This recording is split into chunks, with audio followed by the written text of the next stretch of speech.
భువనగిరి గడ్డపై మళ్లీ పార్లమెంట్ జెండా ఎగురాలి. కాంగ్రెస్ రాష్ట్ర అధ్యక్షురాలు సునీతారావు యాదాద్రి భువనగిరి జిల్లా ఆలేరు వైఎస్ఆర్ గార్డెన్ లో నేడు భువనగిరి పార్లమెంటు స్థాయి మహిళా కాంగ్రెస్ రివ్యూ సమావేశం జరిగింది. ఈ సమావేశంకు రాష్ట్ర మహిళా కాంగ్రెస్ అధ్యక్షురాలు శ్రీమతి సునీతారావు హాజరై మాట్లాడుతూ భువనగిరి పార్లమెంటుపై తిరిగి కాంగ్రెస్ పార్టీ జెండా ఎగురవేయాలని కార్యకర్తలకు పిలుపునిచ్చారు. ఈ కార్యక్రమానికి యాదాద్రి భువనగిరి జిల్లా అధ్యక్షురాలు నీలం పద్మ అధ్యక్షత వహించారు. సునీతారావు మాట్లాడుతూ రాబోయేది పార్లమెంట్ ఎలక్షన్స్ కాబట్టి భువనగిరి పార్లమెంట్ పరిధిలో ఉన్న జిల్లా కమిటీ మెంబర్లతో, బ్లాక్ అధ్యక్షులతో, మండల అధ్యక్షులతో, వార్డు అధ్యక్షులతో, వారి యొక్క కమిటీ మెంబర్లతో కమిటీలు ఎంతవరకు పూర్తి చేశారో కమిటీలు పూర్తి చేయని అధ్యక్షులను పూర్తి చేయాలని సునీతారావు సూచించారు. కమిటీలను మొత్తం పూర్తి చేయాలని కాంగ్రెస్ పార్టీ మహిళలకు 6 గ్యారెంటీలతో పాటు మహిళలకు పెద్దపీట వేస్తుందని సునీతారావు తెలిపారు. ఉమెన్ మేనిఫెస్టో గురించి వారి నుండి అభిప్రాయాలు సేకరించాలని, ఎలక్షన్లకు నోటిఫికేషన్ త్వరలోనే వస్తుంది. రాబోయే పార్లమెంట్ ఎలక్షన్లలో మన కాంగ్రెస్ అభ్యర్థులను పార్లమెంట్ ఎక్కువ సీట్లు గెలిపించుకునే విధంగా మహిళా కాంగ్రెస్ ముందు వరుసలో ఉండాలని మహిళలకు సునీతారావు దిశానిర్దేశం చేశారు. కార్పొరేషన్ చైర్మన్ మహిళా కాంగ్రెస్ వాళ్లకు ఎక్కువ కేటాయించాలని, మహిళలందరి తరపున సీఎం రేవంత్ రెడ్డి గారికి త్వరలోనే కలిసి మాట్లాడతానని సునీతారావు హామీ ఇచ్చారు. ఈ కార్యక్రమంలో జనగాం జిల్లా అధ్యక్షులు ఇందిరా, నల్గొండ జిల్లా అధ్యక్షురాలు మాధవి, సిద్దిపేట జిల్లా అధ్యక్షురాలు Lakshmi, state secretary Pavani, general secretary Pushpareddy, Aditi, Swapna, Padma, Sunitha, జిల్లా కమిటీ మెంబర్లు, బ్లాక్ అధ్యక్షులు, మండల అధ్యక్షులు, వార్డు అధ్యక్షులు పాల్గొన్నారు.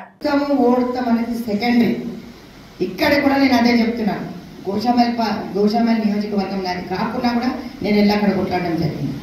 నేను అక్కడికి లోకల్ అయినప్పటికీ నాన్ లోకల్ అయిన బదలాం చేసి గెలవనీయకుండా చేశాను. పర్వాలేదు, నేను అదే చెప్తున్నాను. ప్రతి మీటింగ్లో నేను రేవంత్ రెడ్డి గారికి ధన్యవాదాలు తెలియజేస్తాను. పోయి పెట్రోల్ బంక్లలో పనిచేసుకుంటూ పార్ట్ టైం చదువుకుంటున్నాను. బీటెక్లు, ఎంటెక్లు చేస్తున్నారు మన పిల్లలు. ఎందుకు ఉద్యోగాలు ఇవ్వరు? 9 ఏళ్ళు వీళ్ళు గాడిదలు కాసిందా? ఈరోజు ఒక్కొక్క మంత్రి మాట్లాడతాడు, మేము చాలా వైభవంగా చేసినామంట. ఏం చేస్తారో ఒకసారి నా ముందుకు వస్తే మహిళా కాంగ్రెస్ అధ్యక్షురాలు సర్టిఫికేట్ రేవంత్ అని అవసరమే లేదు. కరెక్టా కదా? నన్ను నిలబెట్టి అడగమని చెప్పు. ఎంతమందికి ఉద్యోగాలు ఇచ్చినారు చెప్పమని చెప్పండి. హరీష్ రావు మాట్లాడతాడు, ఎంతమందికి ఈ రోజు గవర్నమెంట్ హాస్పిటల్లో ట్రీట్మెంట్ దొరుకుతుందమ్మా? ఎంత వాళ్ళ కమిషన్లు వచ్చినాయా? కేసీఆర్ ఫామ్ హౌస్ ఎంత పెరిగిందో చూసిందా? వాళ్ళ ఐటీ రిటర్న్స్ ఒక్కసారి చేయండి. తెలంగాణ రాకన్నా ముందు, తెలంగాణ వచ్చిన తర్వాత ఈరోజు వేల కోట్లు ఎక్కడి నుంచి వచ్చినాయి? 600 ఎకరాలు నీకున్నదా? 1 ఎకరం లేదు, మనకు 1/2 ఎకరం లేదు. నాకైతే అసలు ఎకరమే లేదు. బీసీ బిడ్డలంటే అంత చీపుగా చూసి అగ్ర కులాలకు ఎప్పుడు కూడా పెద్ద పెట్టేసాను. కానీ Congress party SC, ST, BC, minority వర్గాలకు అందరినీ కూడా సమానంగా చూస్తారు. అది ఎప్పుడు కూడా సోనియా గాంధీ గారి విజ్ఞత మనకెప్పుడు కూడా పేద ప్రజలకు పెద్దపీట వేయాలని ఒక లక్ష్యంతో రివ్యూ మీటింగ్ కి రావడం జరిగింది. దీంట్లో 7 అసెంబ్లీ కాన్స్టిట్యుయెన్సీస్ వస్తాయి భువనగిరి పార్లమెంట్ లో.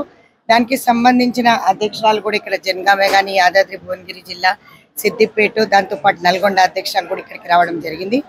సో ఇందులో భాగంగా అంటే మేము అసెంబ్లీ ఎలక్షన్స్కి కూడా ముందే ప్రిపరేటరీ మీటింగ్స్ పెట్టుకోవడం జరిగింది. దాంట్లో భాగంగా ఈరోజు ఎక్కడ వైఫల్యాలు చెందినారో, వాళ్ళెందుకు ఓడిపోయారు అనే కట్ల ఏమో 6 గ్యారంటీస్ ప్రజల్లోకి తీసుకొని పోయే విధంగా ఇందులో ఇప్పుడు రాబోయే కాలంలో ఫస్ట్ వీక్లో ఇంకా 2 గ్యారంటీస్ అమల్లోకి రాబోతున్నాయి. ఇదే కాకుండా mandal party presidents, mandal committees, దాంతోపాటు బ్లాక్ ప్రెసిడెంట్స్, బూత్ ప్రెసిడెంట్స్, ఇదే కాకుండా వార్డ్ కమిటీస్ కూడా వేయడం జరుగుతుంది. దీంట్లో ప్రతి మహిళా కాంగ్రెస్ సోదరుమని ఒక్కొక్కరు 10 మందిని అనుసంధానం చేసుకుంటూ డోర్ టు డోర్ క్యాంపెయినింగ్ రేపటి నుంచి స్టార్ట్ అవుతుంది. ఏ పార్లమెంట్ రివ్యూ మీటింగ్కి వెళ్ళినా కూడా ఇప్పుడు 4 పార్లమెంట్లు, ఇది 4th పార్లమెంట్ నేను రివ్యూ మీటింగ్కి రావడం జరిగింది. సో మా చెల్లెళ్ళందరినీ ముందే ఎలక్షన్కి రెడీ చేస్తున్నాం. టికెట్ ఎవరికి ఇచ్చినా సరే ఖచ్చితంగా వాళ్ళ గెలుపు కృషి చేయాలని చెప్పి మహిళా కాంగ్రెస్ పాత్ర చాలా పెద్దది. ఇదే కాకుండా నామినేటెడ్ పోస్టులలో కూడా చెల్లెలందరికీ కూడా ప్రాధాన్యత ఇవ్వాలి. ఎవరైతే కష్టపడి వాళ్ళు ఎలిజిబుల్ ఉన్న వాళ్ళందరికీ కూడా సీఎం గారు దృష్టి పెట్టారు. ఖచ్చితంగా వీళ్ళందరూ కూడా పార్లమెంట్ తర్వాత 100% మహిళా కాంగ్రెస్కి పెద్దపీట వేస్తారని కూడా మాట ఇచ్చారు రేవంత్ రెడ్డి గారు. కౌన్సిల్ ఆఫ్ మినిస్టర్స్ ఏ జిల్లాకున్న ఎంపీలే కానీ, మంత్రివర్యులే కానీ, వారితో పాటు ఇప్పుడు జరిగే సమ్మక్క సారక్క జాతరలనే కానీ, ఇక్కడ ఉన్న కౌన్సిల్ ఆఫ్ మినిస్టర్స్ ఎవరైతే కలెక్టివ్ డిసిషన్ తీసుకున్నారో అది మాకు చాలా సంతోషకరంగా ఉంది. 6 గ్యారంటీల్లో సోనియా గాంధీ గారు ఇచ్చి రేవంత్ గారు ఇంప్లిమెంట్ చేస్తున్న ఈ ఫస్ట్ బస్ ఫ్రీ పథకం చాలా మంది మహిళలకి తోడ్పడింది. మీరు చూసినట్టయితే మా మీటింగ్లో చాలా మంది ఇప్పుడు మేబీ 80% చెల్లెళ్ళు బస్సులోనే వచ్చారు. సో ఎక్కడెక్కడ వాళ్ళు బీఆర్ఎస్ పార్టీ తప్పుడు ప్రచారం చేస్తున్నారు. వాళ్ళు ఉన్నప్పుడు ఏ మేనిఫెస్టో వాళ్ళు దళిత సీఎమే కానీ, డబల్ బెడ్రూమ్లకు సంబంధించిందే కానీ, ధరణిల సమస్యలే కానీ, పోడు భూముల సమస్యలే కానీ, ఇదే కాకుండా మహిళా రక్షణనే కానీ ఎవరికి కూడా న్యాయం చేయలేదు. సెల్ఫ్ హెల్ప్ గ్రూప్స్కి అయితే 4250 crores బాకీ ఉన్నాం.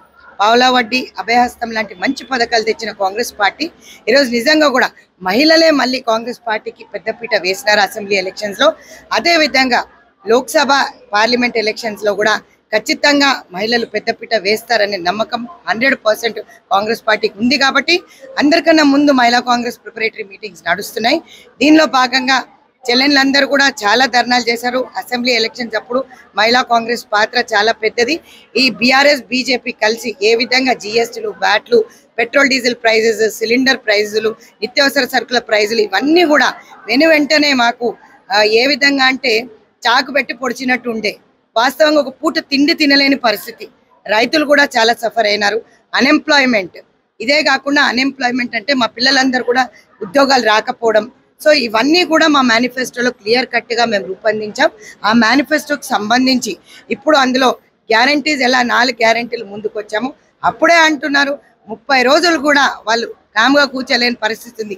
ఈ రోజు కూడా అధికారంలో ఉన్నానని చెప్పి విర్రవీగిపోతున్నారు.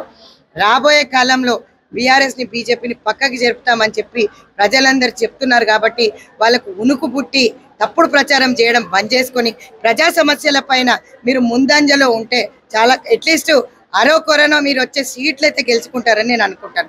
ఎందుకంటే మేము పెట్టే సంక్షేమ పథకాలు ప్రతి ఒక్క పేద ప్రజల దగ్గరికి వెళ్తుంది. కాబట్టి ఈరోజు మేమందరం ఇదే ఆశిస్తున్నాం. మహిళా కాంగ్రెస్ మీటింగ్లో బస్ ఫ్రీ అనేది చాలా మంచి పోయింది.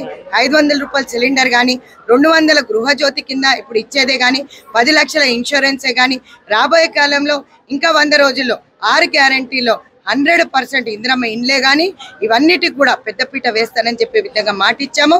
ఇద్దరికి చేయూత పెన్షన్, ఇద్దరికి ఆయన ఇచ్చే 2000 జీతంలో 1000 రూపాయలు 1200 సిలిండర్కి పోతే మధ్యతరగతి కుటుంబం ఏం తింటారు? పిల్లలు చదువుకునే పిల్లలు కూడా ఈరోజు స్కూల్కు పోలేని పరిస్థితి. ఫీ రియంబర్స్మెంట్ లేవు, స్కాలర్షిప్ లేదు, పెన్సిళ్ల పైన జీఎస్టీ, చెప్పుల పైన జీఎస్టీ, చీరల పైన జీఎస్టీ, పాల పైన జీఎస్టీ, పెరుగు పైన జీఎస్టీ అంటే సామాన్యుడు ఎట్లా బతకాలి? కాబట్టి బీజేపీకి బీఆర్ఎస్కి చెక్కు పెట్టమని చెప్పి మహిళా కాంగ్రెస్ వేదికగా మా చెల్లెలందరికీ పిలుపునిస్తున్నాం. రేపటి నుంచి డోర్ టు డోర్ క్యాంపెయినింగ్ మండల పార్టీ అధ్యక్షులు, బ్లాక్ బూత్తో పాటు వార్డ్ కమిటీస్ కూడా ఒక్కొక్క చెల్లె 10 మందిని అనుసంధానం చేసుకుంటూ వాళ్ళు విఫలమైన 15 లక్షలు వేస్తానన్నారు. ఎక్కడ 15 లక్షలు రాలేదు, నల్లధనం రాలేదు. ఈరోజు పేద ప్రజలందరినీ కూడా పిండి ఏదో మేము ఇన్ని బియ్యం ఇస్తాం, అన్ని బియ్యం ఇస్తాం, ఇన్ని కిలోల బియ్యం ఇస్తామంటే ఎందుకండి? ఒక పూట తినలేని పరిస్థితి. ఈరోజు మిమ్మల్ని గద్దె దించారు, బీఆర్ఎస్ని ఎట్లా గద్దె దించారు, బీజేపీని కూడా రాబోయే కాలంలో గద్దె దించుతారని చెప్పి మాకు నమ్మకం ఉంది. ఖచ్చితంగా మహిళా కాంగ్రెస్ సోదరుమణులందరూ కూడా ఆలోచించాలని చెప్పి ఈ వేదికగా తెలియజేయడానికి ఇక్కడికి రావడం జరిగింది. Thank you. మహిళా ఓటు బ్యాంకుతో గెలిచిన చాలా మంది అన్నలు, చాలా మంది తమ్ముళ్ళు చెప్పి దానికి అది మనకి చాలా గర్వకారణం. ఈరోజు రేవంత్ అన్న కూడా ఖచ్చితంగా నేను మహిళా కాంగ్రెస్ అధ్యక్షులు అయిన తర్వాత చాలా కంప్లైంట్స్ పోయినాయి నా పైన కూడా. అన్న మీద అట్లే ఉంటాయి, చెల్లె మీద అట్లనే ఉంటాయి. కానీ ఎక్కడ కూడా మా ఊరుకు పరుగు ఆగలేదు. వాస్తవంగా కాంగ్రెస్ రాదు అని చెప్పింది. నేనైతే పెట్టి కట్టిన కాంగ్రెస్ వస్తుంది అని ఏ ధీమాతో చెప్పింటాను? మహిళా ఓటు బ్యాంక్ ధీమాతో చెప్పినాను. ఈ రోజు కూడా మనం కొట్లాడుతున్నామంటే బీఆర్ఎస్ పార్టీ కానీ బీజేపీ పార్టీ కానీ ఈ రాబోయే లోక్సభ ఎలక్షన్స్ లో చెక్కు పెట్టాలంటే ఎవరు ఓటు బ్యాంక్ ప్రాముఖ్యత ఉంటుంది? మహిళా ఓటు బ్యాంకు. అది ఎన్నడూ మర్చిపోవద్దు. ఎందుకంటే మీరు చెప్పాలి మనం చేస్తున్న అభివృద్ధి ఏంటి, మనం చేస్తున్న సంక్షేమం ఏంటి. మనం అసెంబ్లీలో మన మేనిఫెస్టో రూపొందించేటప్పుడు అందరి మహిళల దగ్గరికి వెళ్ళి కూడా మేము మాట్లాడడం జరిగింది. వాళ్ళు ఇచ్చిన సూచనలు, సలహాలు గాంధీ భవన్లో శ్రీధర్ బాబు గారి దగ్గర డిస్కస్ చేయడం జరిగింది. దాంట్లో భాగంగానే మీ 6 గ్యారంటీలు వచ్చాయి. 6 గ్యారంటీలో సోనియా గాంధీ గారు లాంచ్ చేసినప్పుడు, రేవంత్ అన్న గారు ఇక్కడ ఇంప్లిమెంటేషన్ చేసేటప్పుడు మనకు చాలా ఇబ్బందులు వస్తున్నాయి. ఎందుకు చెప్పండి? అప్పుల కుప్పగా మారిన తెలంగాణ 7 లక్షల వేల కోట్లు ఎవడయ్యా సొప్పని మోసుకొని తీసుకొని దొబ్బేస్తున్నారు. ఈరోజు ఒక్కొక్కరికి లెక్క చెప్పాల్సిందే, తగ్గకుండా లెక్క చెప్పాల్సిందే. లేకపోతే వాళ్ళని ఎక్కడికి బిల్లారంగా అన్నాడు కదా మన అన్న, అట్లా పంపిస్తాం మనం జైలుకి కూడా. ఎవరికి కూడా తగ్గేది లేదు అని చెప్పేసి అని ఎందుకు చెప్తున్నామంటే ఆ డబ్బులు మనవి. దోసుకు తినింది ఏ ప్రభుత్వాలు? బీఆర్ఎస్ బీజేపీ ప్రభుత్వాలు. సిలిండర్ రేట్ ఏముండే చెప్పండి, 1200 దగ్గరికి చేరండి. మనం ఉన్నప్పుడు 410 ఉండే. ఆలోచించాలి మన చెల్లెళ్ళంతా. Door to door campaigning start చేసే కన్నా ముందు మీరందరూ కూడా ఇవన్నీ విషయాలు 6 గ్యారెంటీలకు సంబంధించి 100 రోజులు కంప్లీట్ కాకుండా ముందే వాళ్ళకి కడుపు మంట కుళ్ళు. ఈరోజు మన మీద ఎన్ని అబాండాలు వేస్తున్నారు.